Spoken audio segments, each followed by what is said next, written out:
So I'm going to give you the biggest reasons why I personally left recovery. I've been in recovery group for quite a long time, you know, just in and out, in and out. Now, I don't think it's something that's horrible that I did, but I do know that I could have gained a lot more. Other than just being spiritual, what else are you going to give me here? And they didn't have an answer. One was it was too hard to keep up. Okay, and when you're trying not too hard to keep up on a spiritual program, you're focusing too much on one aspect of life, right? Spirituality, right? Things like calling your sponsor every single day. I don't remember at any point during my recovery where I was calling my sponsor every single day. I don't think anyone out there is calling their sponsor every single day, right? Reading the book. You know, I'm a bookworm. I love reading books, but I just could not fully understand why people love the AA book so much. For some people, I think if they really are so desperate that they really don't know an answer, they're going to believe a bunch of nonsense that's being thrown at them. When I started reading this book, I started realizing, like, who the heck is believing this stuff?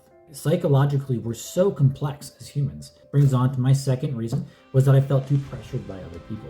I felt too pressured by people from my sponsor to be able to meet up with him at least once or twice a month, like a meeting every single day. The whole competitive nature of trying to get as many chips as possible. It's basically who can last the longest, right, without completely crashing. If you're fresh out of rehab, what are the odds of you continuing this program? You're looking at all these people who have had 20 years, 15 years, 10 years, whatever, right? And then you're going, oh my God, there's no way I'm going to make that. For the giant population, it's not that easy. Instead of looking at it as, oh God, I lost all my chips. I worked so hard to get here. I got to 30, 60, 90 days and now I'm screwed. Well, no. If you feel like you have to get 90 days right off the bat without screwing up, it's a fixed mindset. And when you go into a program that's supposed to be growth, but it's really not growth, it's a fixed mindset. They're going to call it progression, but really they're trying to get you to be perfect. The last reason I left was because the desire never went away. Everybody's addicted to something, right? It didn't fix my behavioral addiction problem, my behavioral habits. It didn't. And I was so frustrated because I was like, it's not working. So those are the three reasons why I left. Don't let the people tell you, oh, it's because you're not working the program. No. We don't need to be adding more guilt on top of guilt on top of guilt. There's already cycle that you're in. This is what I'm talking about, the crash cycle, recovery cycles. They're still getting you to get you to feel guilty. What is the point of adding more shame on top of more shame on top of more shame if you're already starting off living in a life full of shame? But they're telling you, oh, it's okay. Come back, come back, come back. We don't care. It's okay.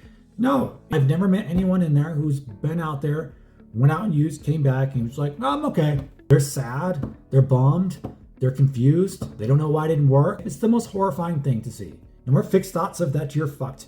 I can do research videos if you really want to, but I feel like no one really be that interested in it, even though I have plenty of nonstop, all these. You're ready to break the recovery. Because what you're doing is you're breaking your attachment, your beliefs to recovery and addiction. When you break your attachment to your recovery and addiction and you just drop everything else and you start moving on, you won the battle. But if you are like, hey, screw these people, you've won. You won the battle because you realize you're taking a step up above 12 Steps Anonymous. I think you're ready to leave. Hopefully you like the video, subscribe, and check out my other videos and my shorts. Just do what you can to try and share my content as much as possible. And it's time to finally raise a hand and say, let's try something else. Thanks for watching. Have a wonderful day.